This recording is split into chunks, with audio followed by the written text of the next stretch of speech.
ಯೋಚನೆ ಮಾಡಿ, ನೀವು ರಾತ್ರಿ ಮಲ್ಕೋತೀರಾ, ಆದ್ರೆ ಬೆಳಿಗ್ಗೆ ಏಳೋದೇ ಇಲ್ಲ. ನಿಮ್ಮ ಆತ್ಮ ನಿಮ್ಮ ದೇಹವನ್ನ ಬಿಟ್ಟು ಬೇರೆ ಒಂದು ಪ್ರಪಂಚಕ್ಕೆ ಹೋಗಿರುತ್ತೆ. ಅಲ್ಲಿಂದ ವಾಪಸ್ ಬರಬೇಕು ಅಂದಾಗ ಅಲ್ಲಿನ ಕೆಲವು ಕೆಟ್ಟ ಆತ್ಮಗಳು ನಿಮ್ಮನ್ನ ತಡಿತಾ ಇರ್ತವೆ. ಇಂತಹ ಸಂದರ್ಭದಲ್ಲಿ ಏನ್ ಮಾಡ್ತೀರಾ? ಯಾಕಂದ್ರೆ ಇವತ್ತು ನಾವು ಅಂತದ್ದೇ ಒಂದು ಸಸ್ಪೆನ್ಸ್ ಥ್ರಿಲ್ಲರ್ ಇಂದ ತುಂಬಿರುವಂತ ಹಾರರ್ ಮೂವಿನ ನೋಡ್ತಾ ಇದೀವಿ. ಈ ಮೂವಿ ಹೆಸರು ಇನ್ಸೈಡ್ ಎಸ್ ಅಂತ. ಒಟ್ಟು ಈ ಮೂವಿಯ 5 ಭಾಗಗಳಿದ್ದಾವೆ.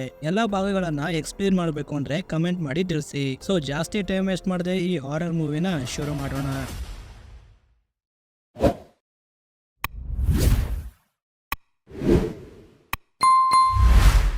ಮೂವಿ ಆರಂಭದಲ್ಲಿ ಒಂದು ಹುಡುಗ ಮಲಗಿರೋದನ್ನ ತೋರಿಸ್ತಾರೆ. ಕ್ಯಾಮ್ರಾ ಹಾಗೆ ಮೂವ್ ಮಾಡ್ತಾ ಮುಂದೆ ಹೋದಾಗ ಕಿಟಕಿಯಲ್ಲಿ ಒಂದು ಶಾಡೋ ಕಾಣಿಸುತ್ತೆ. ಆ ಶಾಡೋನ ಹಾಗೆ ಫಾಲೋ ಮಾಡಿದಾಗ ಒಬ್ಳು ವಯಸ್ಸಾದ ಮುದುಕಿಯನ್ನ ತೋರಿಸ್ತಾರೆ. ಈ ಹುಡುಗ ಮತ್ತೆ ಮುದುಕಿ ಯಾರು ಅಂತ ನಮ್ಗೆ ಮುಂದೆ ಗೊತ್ತಾಗುತ್ತೆ. ನಂತರ ಸೀನ್ ಕಟ್ ಆಗಿ ರೆನಿ ಮತ್ತೆ ಜೋಶ್ ಅನ್ನೋ ದಂಪತಿಗಳನ್ನ ತೋರಿಸ್ತಾರೆ. ರೀಸೆಂಟ್ ಆಗಿ ಇವರು ತಮ್ಮ ಹೊಸ ಮನೆಗೆ ಶಿಫ್ಟ್ ಆಗಿರ್ತಾರೆ. ಅದಕ್ಕೆ ಎಲ್ಲಾ ವಸ್ತುಗಳು ಅಲ್ಲಲ್ಲೇ ಬಿದ್ದಿರ್ತವೆ. ಈ ದಂಪತಿಗಳಿಗೆ 3 ಜನ ಮಕ್ಕಳು ಕೂಡ ಇರ್ತಾರೆ. ಆ ಮಕ್ಕಳ ಹೆಸರು ಡಾಲ್ಟನ್, ಫಾಸ್ಟರ್ ಮತ್ತೆ ಕ್ಯಾಲಿ ಅಂತ ಇರುತ್ತೆ. ರೆನಿ ತನ್ನ ಬೆಡ್ರೂಮ್ ಇಂದ ಕೆಳಗ್ ಬಂದು ಬಾಕ್ಸ್ ಅಲ್ಲಿ ಇದ್ದಂತ ಕೆಲವು ಬುಕ್ ಗಳನ್ನ ಶೆಲ್ಫ್ ಅಲ್ಲಿ ಇಡ್ತಾಳೆ. ಅದೇ ಬಾಕ್ಸ್ ಅಲ್ಲಿ ಇವರ ಹಳೆ ಫೋಟೋಗಳ ಆಲ್ಬಮ್ ನೋಡಿ ಅದರಲ್ಲಿನ ಫೋಟೋಗಳನ್ನ ನೋಡ್ತಾ ಕೂತಿರ್ತಾಳೆ. ಆಗ ಡಾಲ್ಟನ್ ಕೂಡ ಎದ್ ಬಂದು ನನ್ಗೆ ರಾತ್ರಿ ನಿದ್ದೆನೆ ಬಂದಿಲ್ಲ ಅಂತ ಹೇಳ್ತಾನೆ. ಆಗ ರೆನಿ ಹೌದು ನಂಗೂ ಕೂಡ ರಾತ್ರಿ ನಿದ್ದೆನೆ ಬಂದಿಲ್ಲ ಅಂತ ಹೇಳಿ ಇಬ್ರು ಫೋಟೋ ನೋಡ್ತಾ ಕೂತಿರ್ತಾರೆ. ರೆನಿ ತನ್ನ ಹಳೆ ಫೋಟೋಗಳನ್ನ ಡಾಲ್ಟನ್ ಗೆ ತೋರಿಸ್ತಾ ಇರ್ಬೇಕಾದ್ರೆ ಡಾಲ್ಟನ್ ಅಪ್ಪನ್ ಯಾವ್ದು ಹಳೆ ಫೋಟೋನೇ ಇಲ್ವಾ ಅಂತ ಕೇಳ್ತಾನೆ. ಅದಕ್ಕೆ ರೆನಿ ಮೋಸ್ಟ್ಲಿ ನಿಮ್ಮ ಅಪ್ಪನ್ಗೆ ಕ್ಯಾಮ್ರಾ ಶೈನೆಸ್ ಇದ್ದಿರ್ಬೇಕು ಅನ್ಸುತ್ತೆ, ಅದಕ್ಕೆ ಅವ್ರದ್ದು ಯಾವ ಫೋಟೋ ಕೂಡ ಇಲ್ಲ ಅಂತ ಹೇಳ್ತಾಳೆ. ಆದ್ರೆ ನಿಜವಾದ ಕಾರಣ ಏನು ಅಂತ ನಮ್ಗೆ ಮುಂದಿನ ಕಥೆಯಲ್ಲಿ ಗೊತ್ತಾಗುತ್ತೆ. ಇದಾದ್ಮೇಲೆ ಇವರೆಲ್ಲ ಕಿಚನ್ ಅಲ್ಲಿ ತಿಂಡಿ ಮಾಡ್ತಾ ಇದ್ದಾಗ ಜೋಶ್ ಕೂಡ ಸ್ಕೂಲ್ಗೆ ಹೋಗೋಕೆ ಅಂತ ರೆಡಿಯಾಗಿ ಬರ್ತಾನೆ.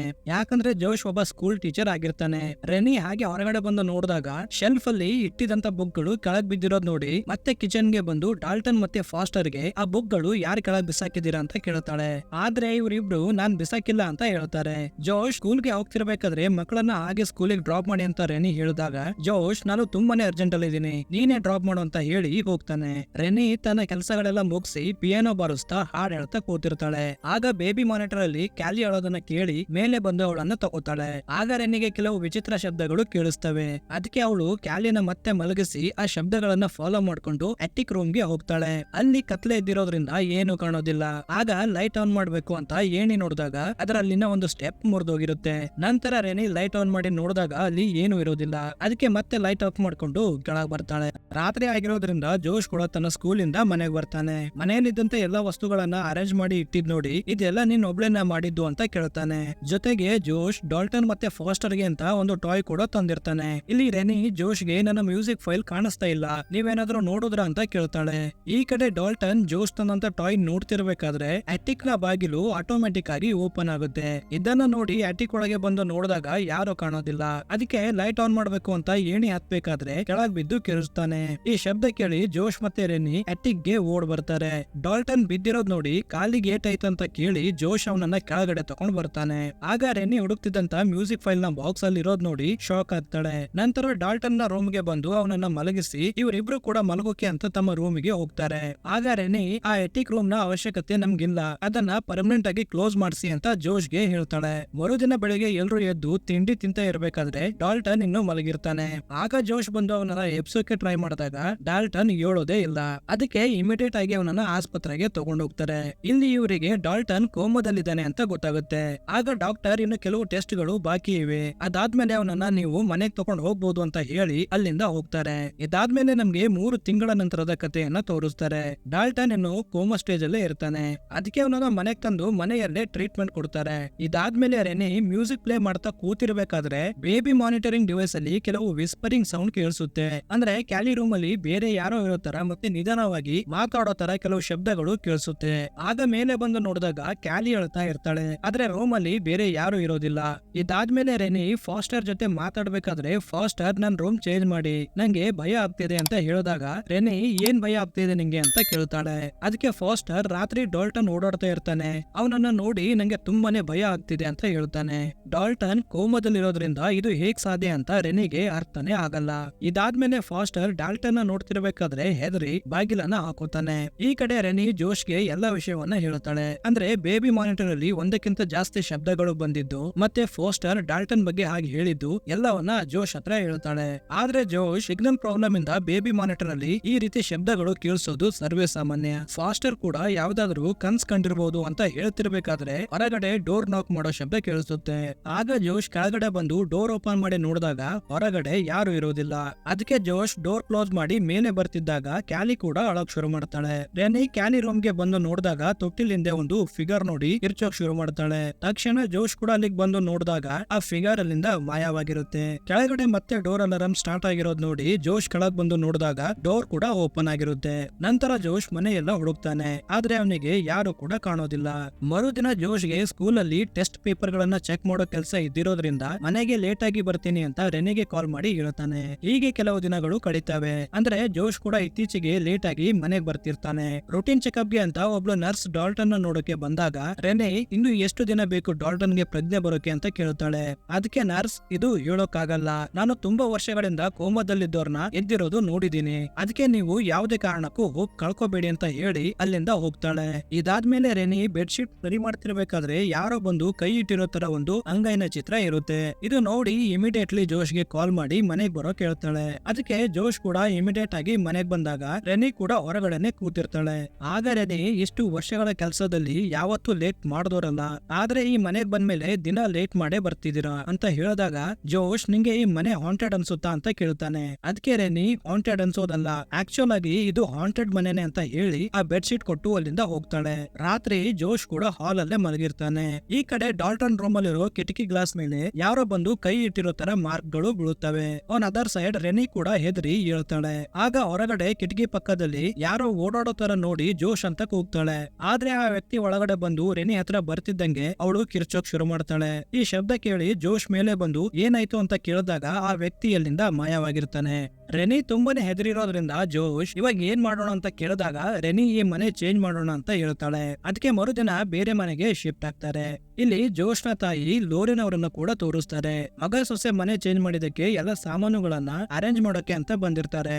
ಆಗ ಜೋಶ್ ನ ಒಂದು ಫ್ಯಾಮಿಲಿ ಫೋಟೋ ನೋಡಿ ಲೋರೆನ್ ಗೆ ಶಾಕ್ ಆಗುತ್ತೆ. ಯಾಕೆ ಅಂತ ನಮ್ಗೆ ಮುಂದೆ ಗೊತ್ತಾಗುತ್ತೆ. ಜೋಶ್ ಮತ್ತೆ ರೆನಿ ಮನೆ ಚೇಂಜ್ ಮಾಡಿರೋ ರೀಸನ್ ಕೇಳಿ ರೆನಿಗೆ ನಿನ್ ನೋವೇನು ಅಂತ ನನಗೆ ಅರ್ಥ ಆಗುತ್ತೆ ಅಂತ ಹೇಳ್ತಾಳೆ. ಹೀಗೆ ಇಲ್ಲೂ ಕೂಡ ಕೆಲವು ದಿನಗಳು ಕಳೀತವೆ.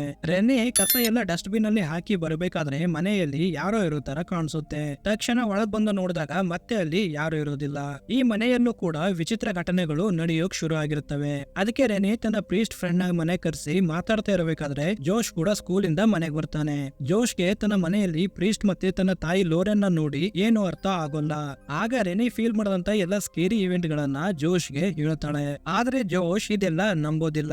ಆಗ ಲೋರೆನ್ ರೆನಿ ಹೇಳ್ತಿರೋದು ನಿಜ ಜೋಶ್, ನನ್ಗೂ ಕೂಡ ಈ ಮನೆಗ್ ಬರೋ ಮುಂಚೆ ಒಂದು ಕನ್ಸು ಬಿದ್ದಿತ್ತು. ಆ ಕನ್ಸಲ್ಲಿ ಡಾಲ್ಟನ್ ರೂಮ್ ಇಂದ ಶಬ್ದ ಬರ್ತಿರ್ಬೇಕಾದ್ರೆ ನಾನು ಹೋಗಿ ನೋಡಿದಾಗ ಮೂಲೆಯಲ್ಲಿ ಒಂದು ಫಿಗರ್ ನಿಂತಿತ್ತು. ನಾನು ಆ ಫಿಗರ್ ಗೆ ಏನ್ ಬೇಕು ಅಂತ ಕೇಳಿದಾಗ ಅದು ಡಾಲ್ಟನ್ ಕಡೆ ಕೈ ಮಾಡಿ ತೋರಿಸ್ತಿತ್ತು ಅಂತ ಹೇಳ್ತಿರ್ಬೇಕಾದ್ರೆ ಅದೇ ಫಿಗರ್ ಜೋಶ್ ನ ಹಿಂದೆ ಇರೋ ತರ ಕಾಣಿಸಿ ಹೆದರ್ಕೋತಾಳೆ. ಅದೇ ಸಮಯಕ್ಕೆ ಡಾಲ್ಟನ್ ರೂಮ್ ಇಂದ ಶಬ್ದ ಬರೋದನ್ನ ಕೇಳಿ ಎಲ್ರು ಆ ರೂಮ್ ಗೆ ಹೋದಾಗ ಡಾಲ್ಟನ್ ಕೆಳಗಡೆ ಬಿದ್ದಿರೋದನ್ನ ನೋಡ್ತಾರೆ. ಜೊತೆಗೆ ಇಡೀ ರೂಮ್ ತುಂಬಾನೇ ಮೆಸ್ಅಪ್ ಆಗಿರುತ್ತೆ. ಇದೆಲ್ಲ ನೋಡಿ ಲೋರೆನ್ ನೀನ್ ಓಕೆ ಅಂದ್ರೆ ನಮ್ಗೆ ಒಬ್ರು ಸಹಾಯ ಮಾಡ್ತಾರೆ ಅಂತ ಜೋಶ್ ಗೆ ಹೇಳ್ತಾಳೆ. ಮುಂದಿನ ಸೀನ್ ಅಲ್ಲಿ ಸ್ಪೆಕ್ಸ್ ಮತ್ತೆ ಟಕ್ಕರ್ ಅನ್ನೋ ಇಬ್ರು ವ್ಯಕ್ತಿಗಳು ಜೋಶ್ ನ ಮನೆಗೆ ಬರ್ತಾರೆ. ರೆನಿ ಇವರನ್ನ ನೋಡಿ ಎಲಿಸ್ ಪೆರಿ ಬಂದಿಲ್ವಾ ಅಂತ ಕೇಳಿದಾಗ ಅವರು ಇಂಪಾರ್ಟೆಂಟ್ ಕೆಲಸಕ್ಕಷ್ಟೇ ಬರ್ತಾರೆ ಅಂತ ಹೇಳ್ತಾರೆ. ಜಸ್ಟ್ ಲೈಕ್ ನಮ್ಮ ಎಲಿಸ್ ಪೆರಿ ತರ. ಬೇಸಿಕಲಿ ಸ್ಪೆಕ್ಸ್ ಮತ್ತೆ ಟಕ್ಕರ್ ಇಬ್ರು ಎಲಿಸ್ ಪೆರಿ ಅವರ ಎಲಿಸ್ ರೇನಿಯರ್ ಅವರ ಅಸಿಸ್ಟೆಂಟ್ ಗಳು ಇರ್ತಾರೆ. ನಂತರ ಇವರಿಬ್ರು ತಮ್ಮ ಡಿವೈಸ್ ಗಳನ್ನ ರೆಡಿ ಮಾಡ್ಕೊಂಡು ಮನೆಯೆಲ್ಲ ಚೆಕ್ ಮಾಡ್ತಾರೆ. ಮನೆಯನ್ನ ಚೆಕ್ ಮಾಡ್ಬೇಕಾದ್ರೆ ಎಲೆಕ್ಟ್ರೋಮ್ಯಾಗ್ನೆಟಿಕ್ ಸಿಗ್ನಲ್ ರೀಡರ್ ಅಲ್ಲಿ ಕೆಲವು ಸಿಗ್ನಲ್ ಗಳು ಸಿಗ್ತಾ ಇರ್ತವೆ. ಅದಕ್ಕೆ ಟಕ್ಕರ್ ತನ್ನ ಅಲ್ಟ್ರಾ ವೈಲೆಟ್ ಕ್ಯಾಮ್ರಾದಲ್ಲಿ ಫೋಟೋ ತೆಗಿತಿರ್ಬೇಕಾದ್ರೆ ಈ ಮನೆಯಲ್ಲಿ ಎರಡು ಆತ್ಮಗಳು ಇರೋ ವಿಷಯ ಗೊತ್ತಾಗಿ ಆದಷ್ಟು ಬೇಗ ಎಲಿಸ್ ಪೆರಿನ ಇಲ್ಲಿಗೆ ಬರೋ ಕೇಳು ಅಂತ ಸ್ಪೆಕ್ಸ್ ಗೆ ಹೇಳ್ತಾನೆ. ಆಗ ಎಲಿಸ್ ರೇನಿಯರ್ ಕೂಡ ಜೋಶ್ ನ ಮನೆಗೆ ಬರ್ತಾರೆ. ಜೋಶ್ ಜೊತೆ ಮಾತಾಡ್ತಾ ಇರ್ಬೇಕಾದ್ರೆ ನಾವು ಇದಕ್ಕಿಂತ ಮುಂಚೆನೂ ಮೀಟ್ ಆಗಿದ್ವಿ ಅಂತ ಹೇಳಿದಾಗ ಜೋಶ್ಗೆ ಏನು ಅರ್ಥ ಆಗಲ್ಲ. ಯಾಕಂದ್ರೆ ಜೋಶ್ಗೆ ಏನು ಕೂಡ ನೆನಪಿರೋಲ್ಲ. ಜೋಶ್ ಮತ್ತೆ ರೆನಿ ಇವರನ್ನ ಕರ್ಸಿದ್ದಕ್ಕೆ ಫಾಸ್ಟರ್ ಮತ್ತೆ ಕ್ಯಾಲಿನ ಲೋರೆನ್ ಅವರ ಮನೆಗೆ ಕಳಿಸಿರ್ತಾರೆ. ನಂತರ ಎಲಿಸ್ ಪೆರಿ ಡಾಲ್ಟನ್ ರೂಮ್ ಗೆ ಬಂದು ಸೀಲಿಂಗ್ ಕಡೆ ನೋಡ್ತಿರ್ಬೇಕಾದ್ರೆ ಇವಳಿಗೆ ರೆನಿಗೆ ಒಂದು ಫಿಗರ್ ಕಾಣಿಸುತ್ತೆ. ತಕ್ಷಣ ಎಲಿಸ್ ಆ ಫಿಗರ್ ಬಗ್ಗೆ ಹೇಳ್ತಿರ್ಬೇಕಾದ್ರೆ ಸ್ಪೆಕ್ಸ್ ಒಂದು ಪೇಪರ್ ಮೇಲೆ ಸ್ಕೆಚ್ ಮಾಡ್ತಾ ಇರ್ತಾನೆ. ರೆನಿ ಆ ಪೇಪರ್ ತಗೊಂಡು ನೋಡಿದಾಗ ಅದರಲ್ಲಿ ಒಂದು red faced human like figure ಇರುತ್ತೆ. ಲಾರೆನ್ ಕೂಡ ಈ ಫಿಗರ್ ಬಗ್ಗೆ ಮುಂಚೆನೆ ಹೇಳಿರ್ತಾಳೆ. ಇದೆಲ್ಲ ಆದ್ಮೇಲೆ ಎಲಿಸ್ ಎಲ್ಲಾ ವಿಷಯವನ್ನ ಜೋಶ್ ಮತ್ತೆ ರೆನಿಗೆ ಹೇಳ್ತಾಳೆ. ಅಂದ್ರೆ ಬೇಸಿಕಲಿ ಡಾಲ್ಟನ್ ಕೋಮಾ ಸ್ಟೇಜ್ ಅಲ್ಲಿ ಇರೋದಿಲ್ಲ. ಇವನ ಫಿಸಿಕಲ್ ಬಾಡಿನ ಬಿಟ್ಟು ಸ್ಪಿರಿಚುವಲ್ ಬಾಡಿ ಬೇರೆ ಒಂದು ಪ್ರಪಂಚಕ್ಕೆ ಹೋಗಿರುತ್ತೆ. ಈ ಪ್ರೊಸೆಸ್ ನ ಎಲಿಸ್ ಆಸ್ಟ್ರಲ್ ಪ್ರೊಜೆಕ್ಷನ್ ಅಂತ ಹೇಳ್ತಾಳೆ. ಅಂದ್ರೆ ಒಬ್ಬ ವ್ಯಕ್ತಿಗೆ ನಾನು ಕನ್ಸಲ್ಲಿ ನಡೀತಾ ಇದ್ದೀನಿ ಅಂತ ಅನ್ಸುತ್ತೆ. ಇನ್ಫ್ಯಾಕ್ಟ್ ಆ ವ್ಯಕ್ತಿ ಒಬ್ಬ ಆಸ್ಟ್ರಲ್ ಪ್ರೊಜೆಕ್ಟರ್ ಆಗಿರ್ತಾನೆ, ಅಂದ್ರೆ ಒಬ್ಬ ವಾಕರ್ ಅಂತ.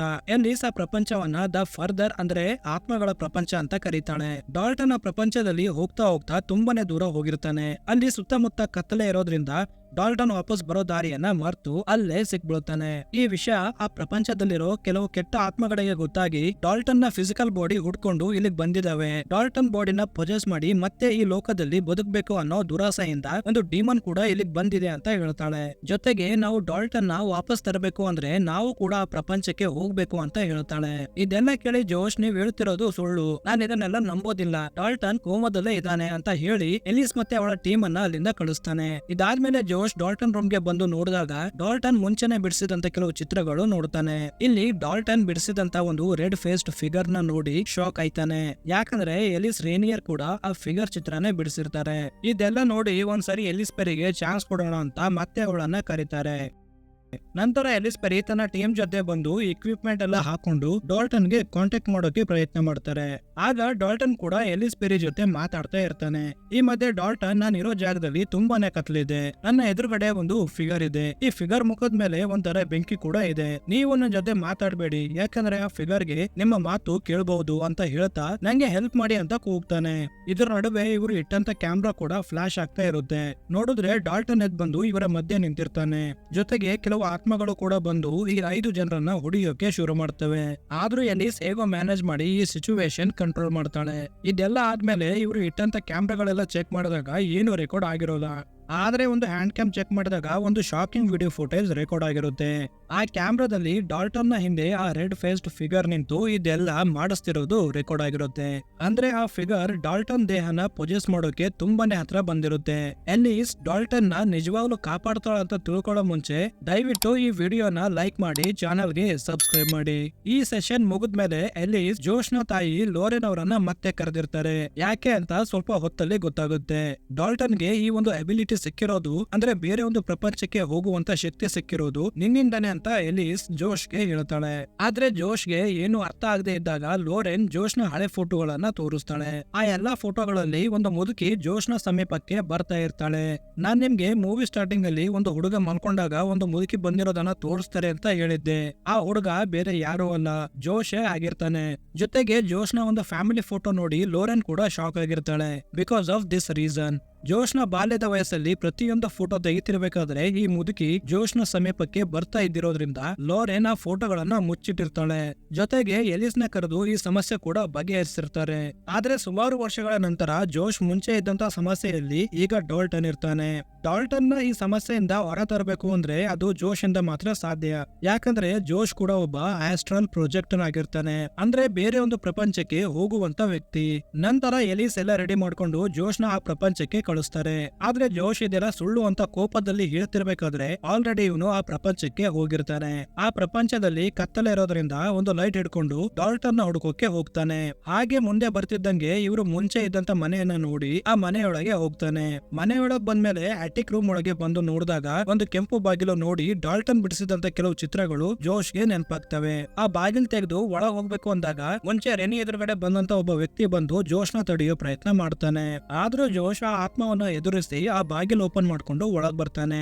ಒಳಗಡೆ ಬಂದು ನೋಡಿದಾಗ ಡಾಲ್ಟನ್ ನ ಕಾಲುಗಳು ಕಟ್ಟಿ ಕೂಡಾಕಿರೋದನ್ನ ನೋಡಿ ಅವನ ಹತ್ರ ಓಡ್ ಬರ್ತಾನೆ. ಡಾಲ್ಟನ್ ನ ಬಿಡಿಸ್ಕೊಂಡು ಹೋಗ್ಬೇಕು ಅಂದಾಗ ಮತ್ತೆ ಆ ರೆಡ್ ಫೇಸ್ಡ್ ಫಿಗರ್ ಅಲ್ಲಿಗೆ ಬಂದು ಜೋಶ್ ನ ಹೊಡಿಯೋಕೆ ಶುರು ಮಾಡುತ್ತೆ. ಆದ್ರೆ ಜೋಶ್ ಮತ್ತೆ ಡಾಲ್ಟನ್ ಆ ಮನೆಯಿಂದ ಹೇಗೋ ತಪ್ಪಿಸ್ಕೊಂಡು ಹೊರಗಡೆ ಬರ್ತಾರೆ. ಆದ್ರೆ ಹೊರಗಡೆ ಬಂದಾಗ ಸುತ್ತಮುತ್ತ ಕತ್ಲೆ ಇರುತ್ತೆ, ಯಾವ ಕಡೆ ಹೋಗ್ಬೇಕು ಅಂತ ಗೊತ್ತಾಗೋದಿಲ್ಲ. ಈ ವಿಷಯ ಎಲಿಸ್ಗೆ ಗೊತ್ತಾಗಿ ಜೋಶ್ಗೆ ಕರೆಯೋ ಪ್ರಯತ್ನ ಮಾಡುವಂತ ರೆನಿಗೆ ಹೇಳ್ತಾಳೆ. ಆಗ ರೆನಿ ಜೋಶ್ಗೆ ಎಲಿಸ್ಗೆ ನನ್ನ ಶಬ್ದ ಫಾಲೋ ಮಾಡ್ಕೊಂಡು ಬಾ ಜೋಶ್ ಅಂತ ಹೇಳ್ತಿರ್ಬೇಕಾದ್ರೆ ಬೇರೆ ಆತ್ಮಗಳು ಕೂಡ ಜೋಶ್ ಮತ್ತೆ ಡಾಲ್ಟನ್ ಹತ್ರ ಬರ್ತವೆ. ಈ ಎಲ್ಲಾ ಆತ್ಮಗಳಿಗೆ ಇವರಿಬ್ರು ತಮ್ಮ ದೇಹವನ್ನ ಬಿಟ್ಟು ಬಂದಿದ್ದಾರೆ ಅಂತ ಗೊತ್ತಾಗಿ ಇವರ ದೇಹದೊಳಗೆ ಹೋಗ್ಬೇಕು ಅಂತ ರೆನಿ ಶಬ್ದವನ್ನ ಫಾಲೋ ಮಾಡ್ಕೊಂಡು ಇವರ ಮನೆಗೆ ಬರ್ತವೆ. ಈ ವಿಷಯ ಎಲಿಸ್ಗೆ ಗೊತ್ತಾಗಿ ಅವುಗಳನ್ನ ತಡೀರಿ ಅಂತ ಅಸಿಸ್ಟೆಂಟ್ ಗಳಿಗೆ ಹೇಳ್ತಾಳೆ. ಸ್ಪೆಕ್ಸ್ ಮತ್ತು ಟಕ್ಕರ್ ಈ ಆತ್ಮಗಳನ್ನ ತಡೆಯೋಕೆ ತುಂಬಾನೇ ಪ್ರಯತ್ನ ಮಾಡ್ತಾರೆ. ಜೊತೆಗೆ ಎಲಿಸ್ ಕೂಡ ಜೋಶ್ ಮತ್ತೆ ಡಾಲ್ಟನ್ ನ ಆದಷ್ಟು ಬೇಗ ವಾಪಸ್ ತಮ್ಮ ದೇಹದೊಳಗೆ ಬರಲಿ ಅಂತ ವಾಯ್ಸ್ ಕಮಾಂಡ್ ಕೊಡ್ತಾ ಇರ್ತಾರೆ. ಫೈನಲಿ ಜೋಶ್ ಮತ್ತೆ ಡಾಲ್ಟನ್ ತಮ್ಮ ಮನೆಗೆ ವಾಪಸ್ ಬರ್ತಾರೆ. ಆದ್ರೂ ಆ ರೆಡ್ ಫೇಸ್ಡ್ ಫಿಗರ್ ಡಾಲ್ಟನ್ ನ ಹಿಂದೆನೆ ಬಿದ್ದಿರುತ್ತೆ. ಜೋಶ್ ಡಾಲ್ಟನ್ ಗೆ ನೀನ್ ಹೋಗು ನಾನು ಬರ್ತೀನಿ ಅಂತ ಹೇಳಿ ಆ ಪ್ರಪಂಚದಲ್ಲಿರೋ ಮುದುಕಿ ಹತ್ರ ಹೋಗ್ತಾನೆ. ಆಗ ಜೋಶ್ ಆ ಮುದುಕಿಗೆ ನೀನ್ ಯಾಕೆ ನನ್ನ ಹಿಂದೆ ಬಿದ್ದಿದೀಯ ಅಂತ ಕೇಳಿದಾಗ ಈ ಕಡೆ ಜೋಶ್ಗೆ ಎಚ್ಚರ ಆಗುತ್ತೆ. ಡಾಲ್ಟನ್ ಕೂಡ ಆ ಪ್ರಪಂಚದಿಂದ ಹೊರಬಂದು ನಂಗೆ ತುಂಬಾನೇ ಹಸುವಾಗಿದೆ ಅಂತ ಊಟ ಮಾಡೋಕೆ ಶುರು ಮಾಡ್ತಾನೆ. ಎಲಿಸ್ ನ ಕೆಲಸ ಮುಗ್ದಿರೋದ್ರಿಂದ ತನ್ನ ವಸ್ತುಗಳನ್ನ ಪ್ಯಾಕ್ ಮಾಡ್ತಿರ್ಬೇಕಾದ್ರೆ ಜೋಶ್ ಬಂದು ಅವನ ಹಳೆ ಫೋಟೋಗಳನ್ನ ಕೊಡ್ತಾನೆ. ಆಗ ಎಲಿಸ್ಗೆ ಡೌಟ್ ಬಂದು ಜೋಶ್ ನ ಫೋಟೋ ಕ್ಲಿಕ್ ಮಾಡ್ತಾಳೆ. ಅದಕ್ಕೆ ಜೋಶ್ ನನ್ ಫೋಟೋ ಯಾಕೆ ತೆಗ್ದೆ ಅಂತ ಹೇಳಿ ಎಲಿಸ್ ನ ಸಾಯಿಸ್ಬಿಡ್ತಾನೆ. ನಂತರ ರೆನಿ ಬಂದು ನೋಡಿದಾಗ ಎಲಿಸ್ ಸತ್ತಿರೋದ್ ನೋಡಿ ಕೆಳಗ್ ಬಿದ್ದಂತ ಕ್ಯಾಮ್ರಾ ತಗೊಂಡು ನೋಡಿದಾಗ ಇವಳಿಗೂ ಕೂಡ ಶಾಕ್ ಆಗುತ್ತೆ. ಯಾಕಂದ್ರೆ ಜೋಶ್ ನ ಹಳೆ ಫೋಟೋಗಳನ್ನ ಎಲಿಸ್ಗೆ ಕೊಡ್ಬೇಕಾದ್ರೆ ಎಲಿಸ್ ಇವನ ಕೈಗಳನ್ನ ನೋಡಿದಾಗ ಅದು ಒಂದು ಮುದುಕಿಯ ಕೈ ತರ ಕಾಣಿಸುತ್ತೆ. ಅದಕ್ಕೆ ಅವಳು ತಕ್ಷಣ ಜೋಶ್ ನ ಫೋಟೋ ತೆಗೆದಾಗ ಜೋಶ್ ಜಾಗದಲ್ಲಿ ಆ ಮುದುಕಿನೇ ಬಂದಿರ್ತಾಳೆ. ಅಂದ್ರೆ ಜೋಶ್ ಡಾಲ್ಟನ್ ನ ಬಿಟ್ಟು ಆ ಮುದುಕಿ ಹತ್ರ ಮಾತಾಡೋಕೆಂತ ಹೋದಾಗ ಆ ಮುದುಕಿ ಜೋಶ್ ನ ದೇಹದೊಳಗೆ ಬಂದಿರ್ತಾಳೆ.